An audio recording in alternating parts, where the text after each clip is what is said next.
Salam and peace be upon you, my friend. I am Muhammad Laiq Siddiqui, the father of Holophase, Episode 6, Part 4. Take a slow breath with me. We are standing at the edge of one of the most daring moves in this whole Holophase journey.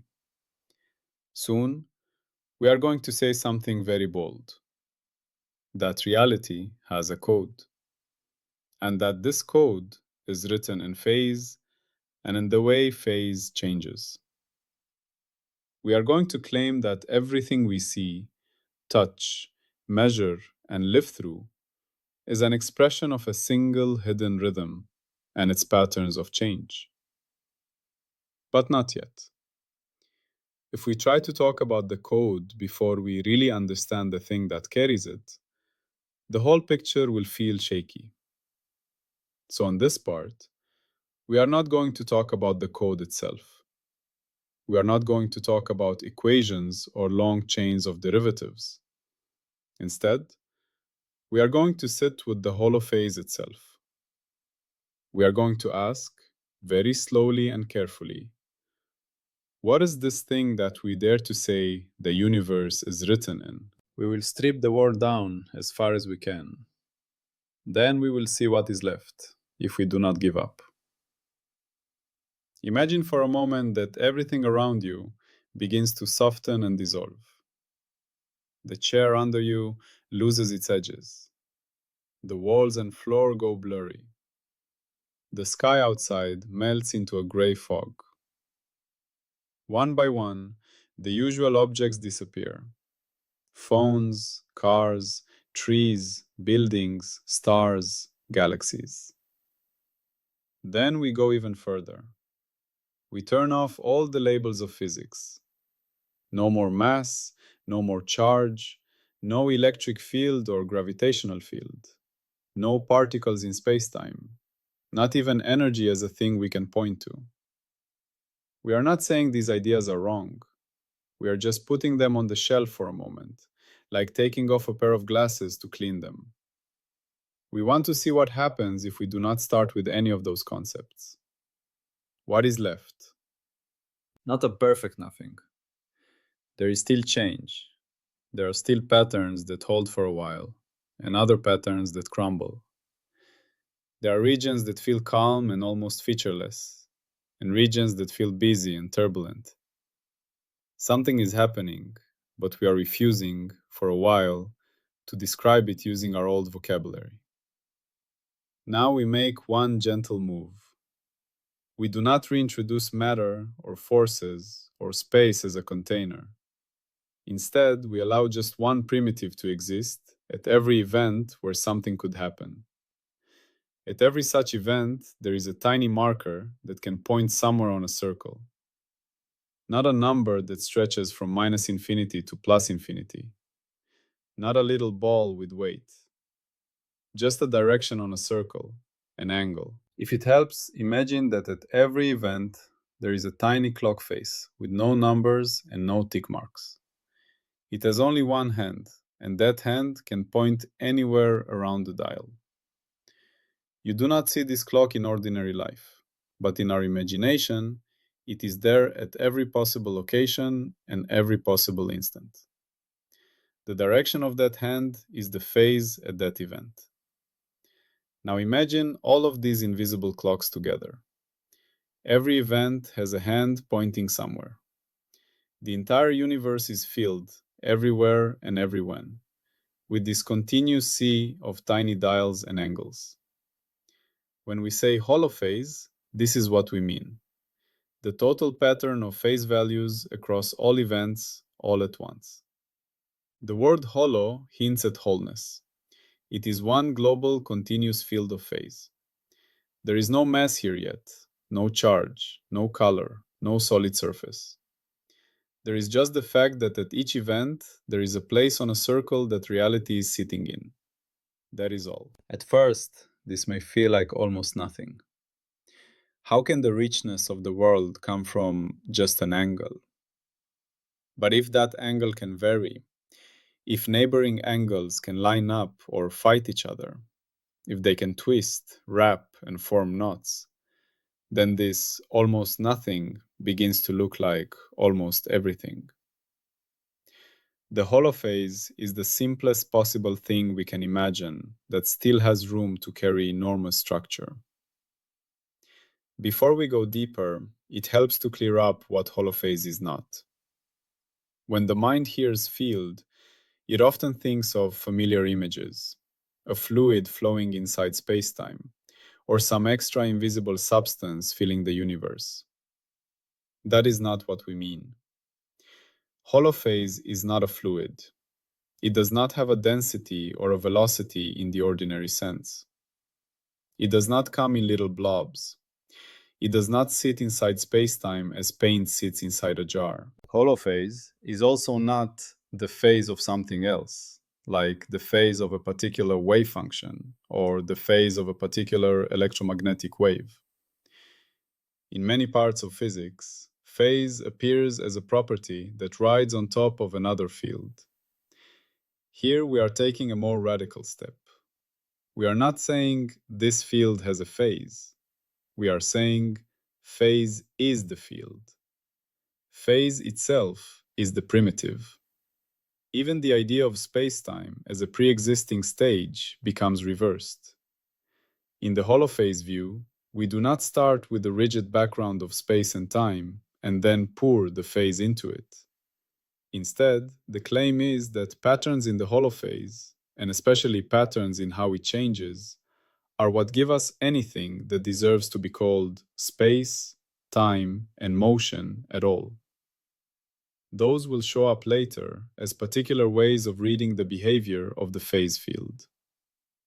So if holophase is not a fluid or a particle field or a decoration on something else, what kind of thing is it? Here it can help to think in terms of rhythm. Your own body is full of rhythms. Your heart beats. Your lungs cycle through inhale and exhale. Your brain hums with waves of activity as you think, sleep, and dream. You do not always notice these rhythms, but they give structure to your life. The world around you is also full of rhythms. There is rush hour and quiet time in a city. There is the daily cycle of light and dark. There are seasons and tides. There are economic cycles, social cycles, the rise and fall of traffic noise in a cafe.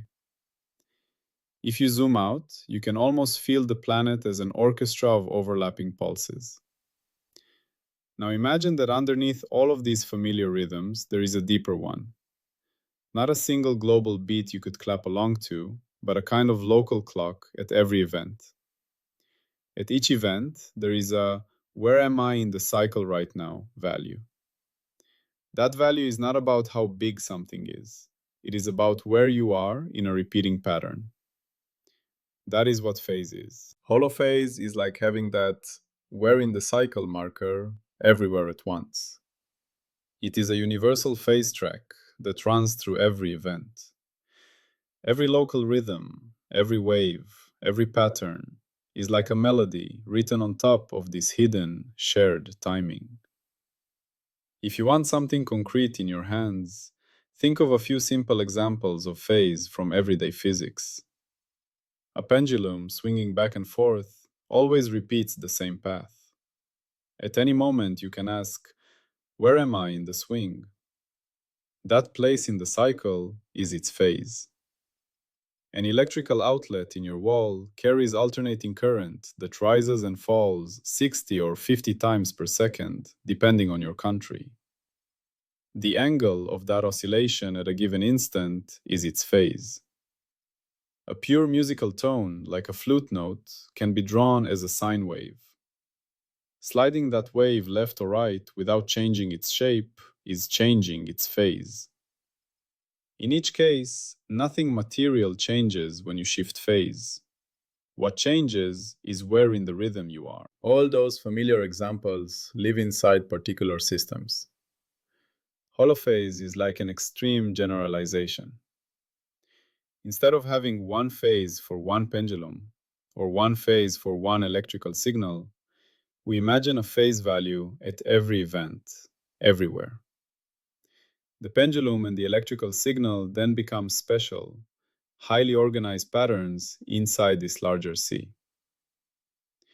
The point of this part of the journey is to become comfortable with that idea, not just as a metaphor, but as a serious scientific candidate for the basic description of reality. If you have learned some physics, you might recognize that what we are really doing is taking a familiar object called a phase field, which already appears in quantum theory and wave theory, and promoting it to the main actor.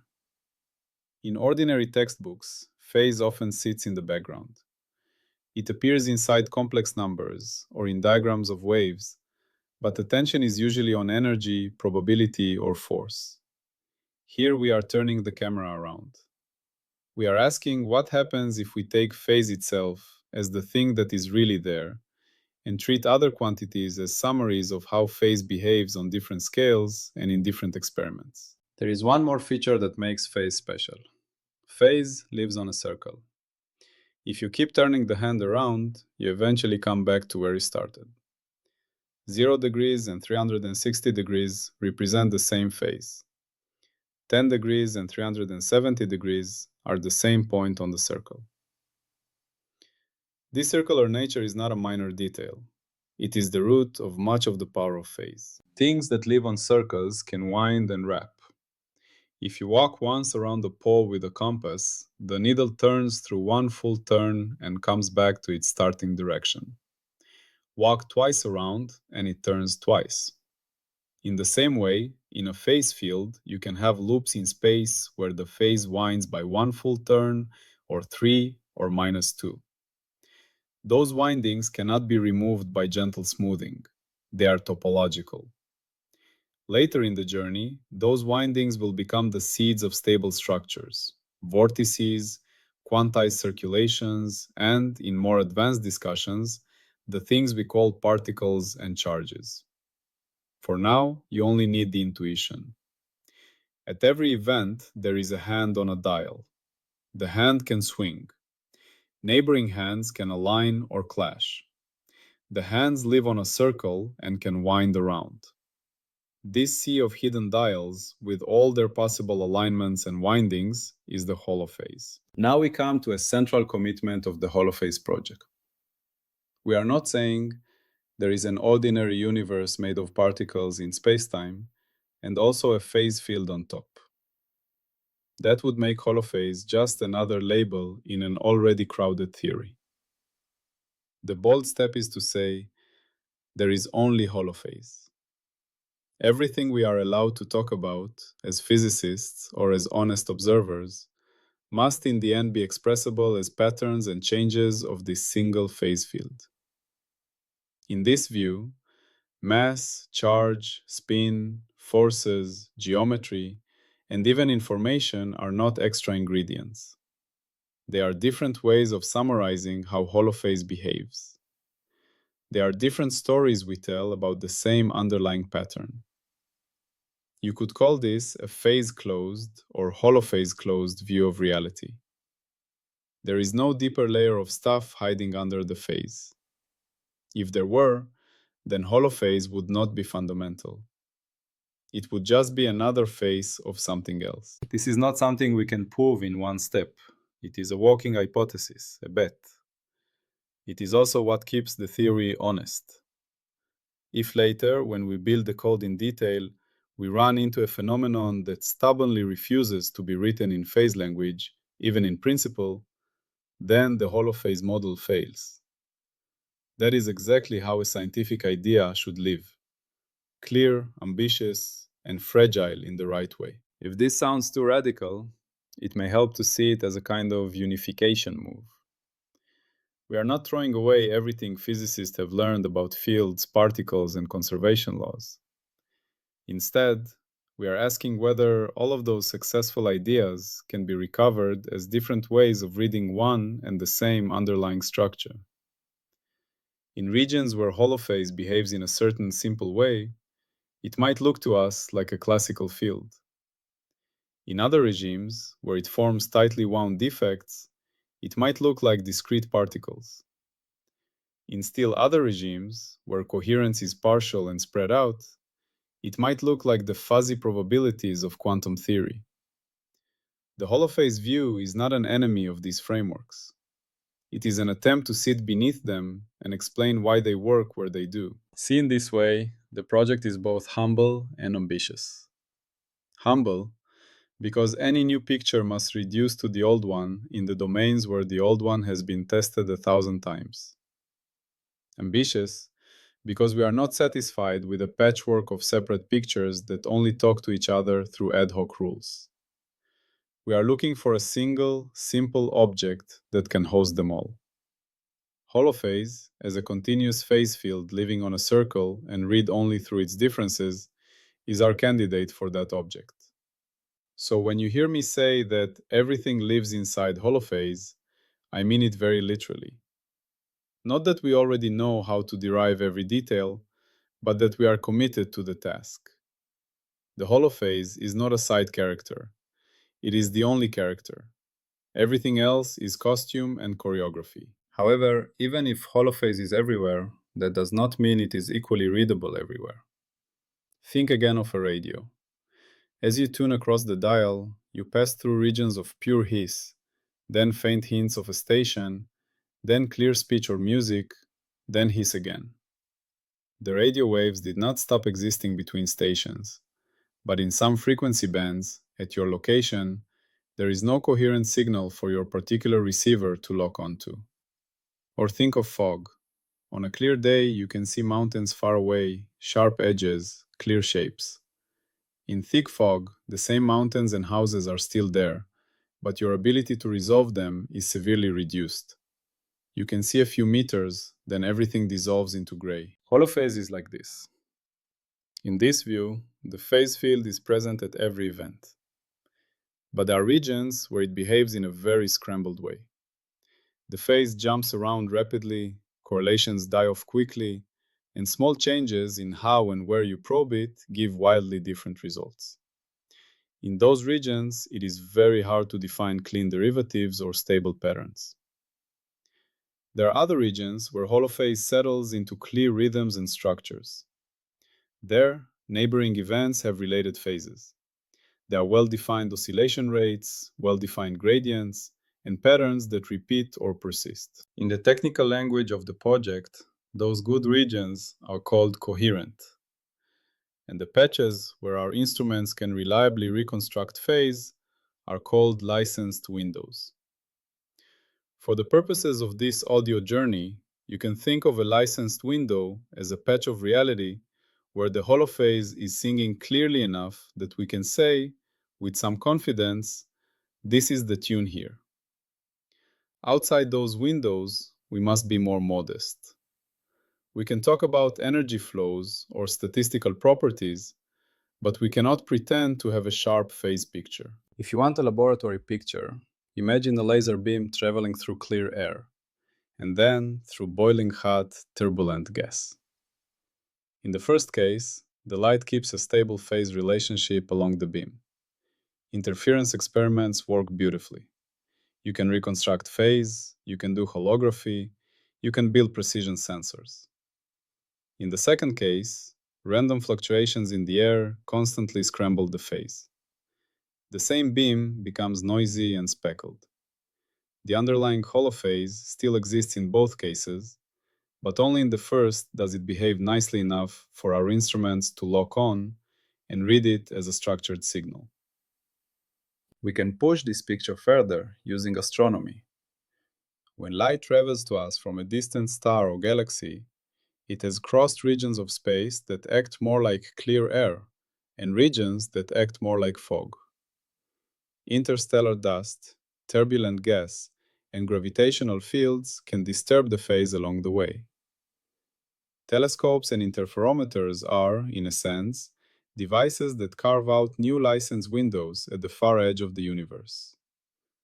By combining signals from different locations and canceling noise, they reconstruct just enough coherent phase information to draw sharp images of objects that are unimaginably far away. This is one way the holophase view keeps our feet on the ground. It says, yes, in principle, there is a single phase field under everything. But in practice, We only ever glimpse it through noisy, local, imperfect measurements. We never see the whole map of phase from above. We sample small regions, reconstruct what we can, estimate uncertainties, and accept that beyond those windows, our code reading becomes guesswork. It is also important to notice that even where holophase is well defined, we do not get to see some absolute global value. Just like with electric potential or height above sea level, only differences matter. If you add the same constant angle to every phase value in a region, all the directly observable interference patterns stay the same. What changes physically are gradients and rates of change, not uniform shifts. A simple everyday analogy is temperature. You rarely care about the absolute value on a made-up scale. What matters in your experience is the difference between inside and outside, or between your body and the air. Similarly, a bank account balance only has meaning compared to debts, prices, and other accounts. The number on its own is not what moves the world. It is the differences and changes that matter. Holophase is like this. We never measure the phase of the whole universe. We measure how phase changes from place to place and from moment to moment. In more formal language, holophase behaves like a gauge quantity. In simple language, you can think of it like a clock, where only the relative time between two events counts. Shifting all your clocks forward by 1 hour does not change the order in which events happen or the intervals between them. In the same way, shifting every phase value in a region by the same constant angle does not change any interference pattern you can actually measure. Our own senses already work in a similar way. Your eyes respond to differences in light, not to absolute brightness at every point. Your ears respond to changes in pressure, not to the static weight of the air. Your skin notices a change in temperature more than a constant value. We are built to notice contrasts. Physics, when done carefully, does the same. Holophase fits naturally into this contrast-based picture. It is designed to be read through its gradients and time rates, not through some imagined absolute scale. In this part of the journey, we will not go deep into the mathematics of gauge freedom. That is the work of the next chapter. For now, it is enough to plant a seed. Holophase is both everywhere and, in a certain sense, never directly seen. We always meet it through contrast, through interference, through the way it amplifies or cancels when two regions of phase meet. That strange mix of present everywhere and only visible through its differences is not a bug. It is part of what makes it a good candidate to carry a universal code. To make this more vivid, think about a cinema projector. Inside the projector, there is a very bright lamp.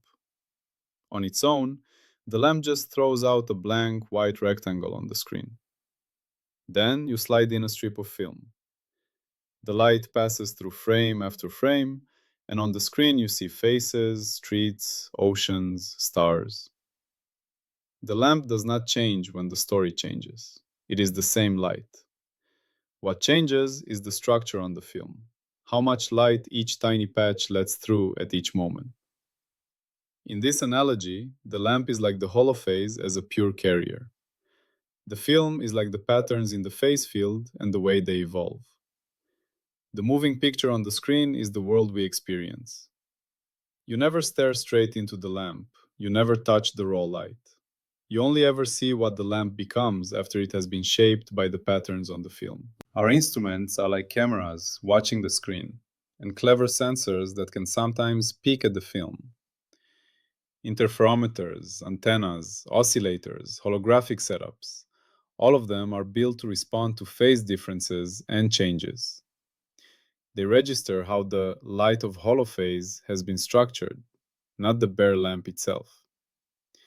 Another useful analogy is air and sound. A cafe full of people is mostly a room full of air. Almost everything between the walls and ceiling is just gas molecules. Yet what you actually feel and hear are voices, music, footsteps, the hiss of a coffee machine. All of those are tiny, structured variations in air pressure moving through that medium. Air does two jobs at once. It fills the room, and it carries all the vibrations that we interpret as events and meanings. Holophase plays a similar double role in this model. It is the single medium under everything, and it is also the thing that carries all the structural patterns that we later name as particles, waves, forces, signals, memories, and so on. If we had a perfect phase sense, we could in principle describe every phenomenon as a pattern in this one medium, just as in principle we could describe every sound in the cafe as a solution of the air motion equations. You can stretch this analogy even further. Imagine slowing down time in that cafe until every vibration becomes visible to your eyes as ripples and swirls in the air. You would see words as waves, laughter as bursts of organized turbulence, music as layered repeating patterns. You would no longer think of sound as a separate thing. You would see it all as different behaviors of air. The Holophase project is inviting you to adopt that kind of vision for the entire universe, with Holophase playing the role of the medium. At this point, Holophase may still feel abstract. It is helpful to touch once more the paradox that it sits in. Imagine two extreme universes. In the first, all the hidden dials are perfectly aligned and never change.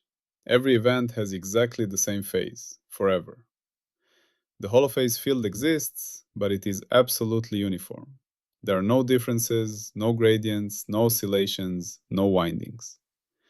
In that universe, there is being, but no story. Nothing happens. In the second extreme universe, every dial jitters randomly, with no coherent pattern and no lasting relation to its neighbors. The phase field is wildly active, but the activity is pure noise. There are no stable structures, no persistent rhythms, nothing that can store or carry information in a reliable way.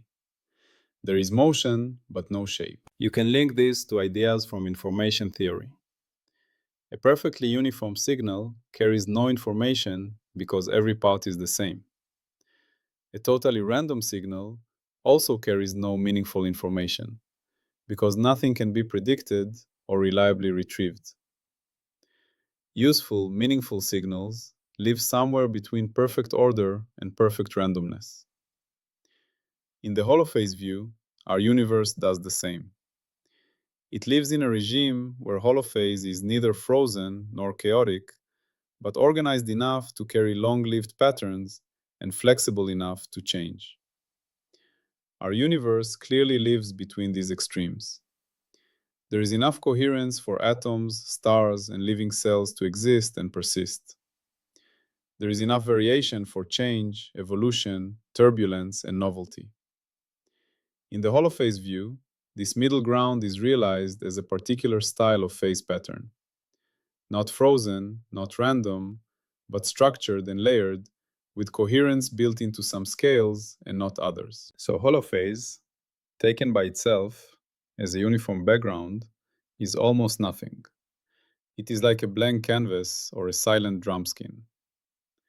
Yet, as soon as it is allowed to vary, to line up, to twist and wrap, it can express almost anything. All the somethings of our world become different ways of organizing this almost nothing.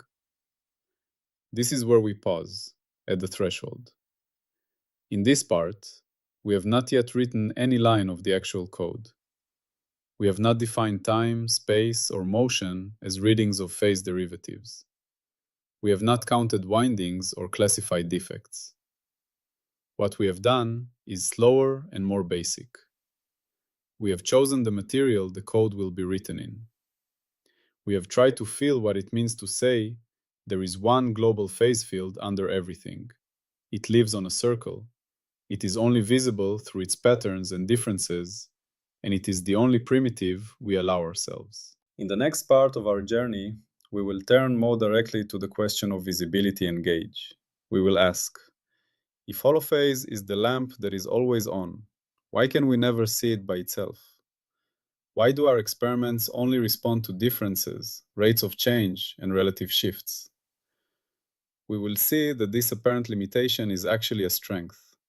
It protects the consistency of the code and forces us to describe reality in terms of relations rather than absolute values.